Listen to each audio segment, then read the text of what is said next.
Hello and welcome to the video on sentence functions. You may have looked at sentence types, clause types, things like that, even word classes, but this is a look at generally what is the actual function of a sentence, why we use them, the different reasons why we use sentences. So the first and probably most common is statements. If you look at the statement, its main purpose is to convey information, usually contains a subject and a verb, and usually in that order as well. A statement, we would say, has a declarative structure. So a statement is, I suppose, the function, and declarative is the structure. We would call it a declarative structure of the sentence.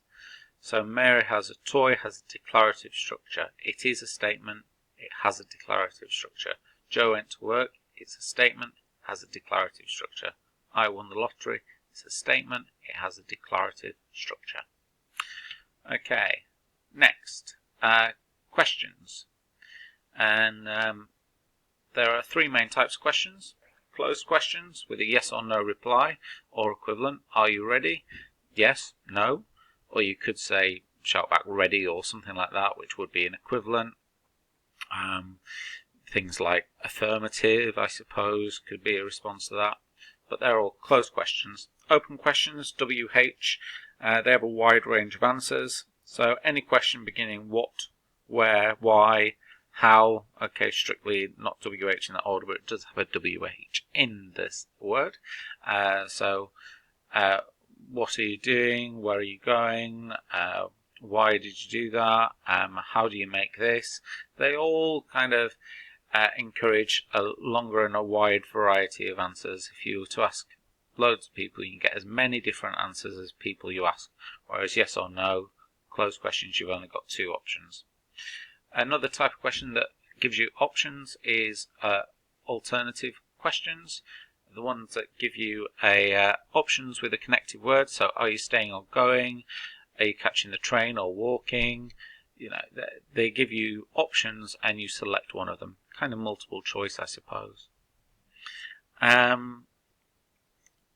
So they're all questions, and questions have an interrogative structure. So they have an interrogative structure. So that's a question, and it's an interrogative structure. So tag questions. So they're the kind of function of sentences, what I've just said. These are some more types of questions. Tag questions, questions you put onto the ends of statements, usually for confirmation. So it is Tuesday today. It is Tuesday, isn't it? Or you're going tonight, aren't you? That's sort of going out tonight, aren't you? We put them on the end to confirm what we've just said. And again, it's an interrogative structure. Rhetorical questions.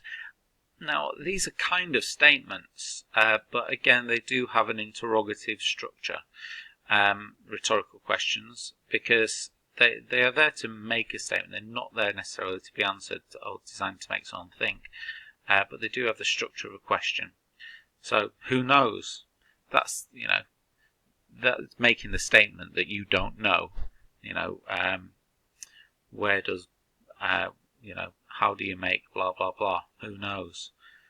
It's just making that statement, but it is in the form of a question and has an interrogative structure.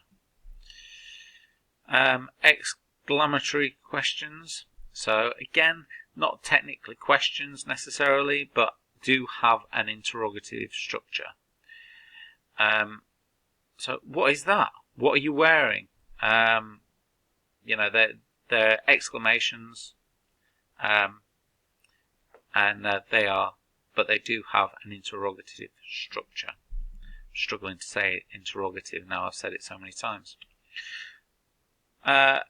So the next type of the next function of a sentence is a directive, sometimes called command, but it's a directive, and they have an imperative structure. So they're generally instructions, directives. So we've had statements, we've had questions, now we've got directives, which are like instructions. There's lots of different types. There's commands, sit in the corner, pleading, help me, inviting, have a taste, expressing good wishes, enjoy your meal, warning, mind the gap, advising, go to the doctor, requesting, pass me the salt please. So there's lots of different things, but they all start with kind of an instructional word, an imperative verb we would call it, and those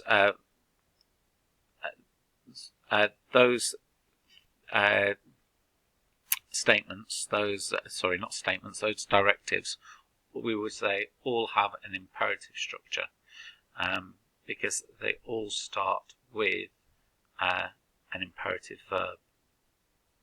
Okay.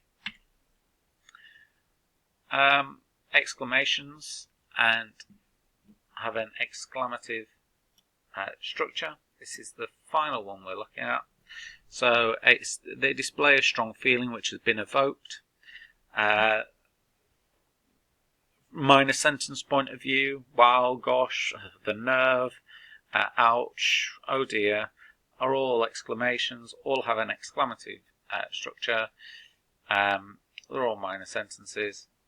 Then from the major sentences, if it's got what or how at the beginning followed by a subject and a verb, what a show that was, how I hate reality TV, what a nice dress that is. They're all exclamations, and that is the common structure. Now, over time, and especially verbally, this gets reduced with some of them, but this is also acceptable. So it's what or how with just one other element. What a show, in that case, instead of what a show that was. So it doesn't have the verb element that, it doesn't have the verbs that was. Was after. What a nice dress, instead of what a nice dress that is. Commonly written down, but mainly done in speech because we've got the context. What a show, chances are they're talking about the show they've just been to see. What a nice dress, they're talking about the person that they're speaking to dress. They don't have to necessarily point the specific one out because it's to do with the context of what it is. So they're the sentence functions. If I just go back, so we have statements which have a declarative structure, questions which have an interrogative structure, directives which have an imperative structure, and exclamations which have an exclamative structure. Okay, and that is the video on sentence functions. Thank you for watching.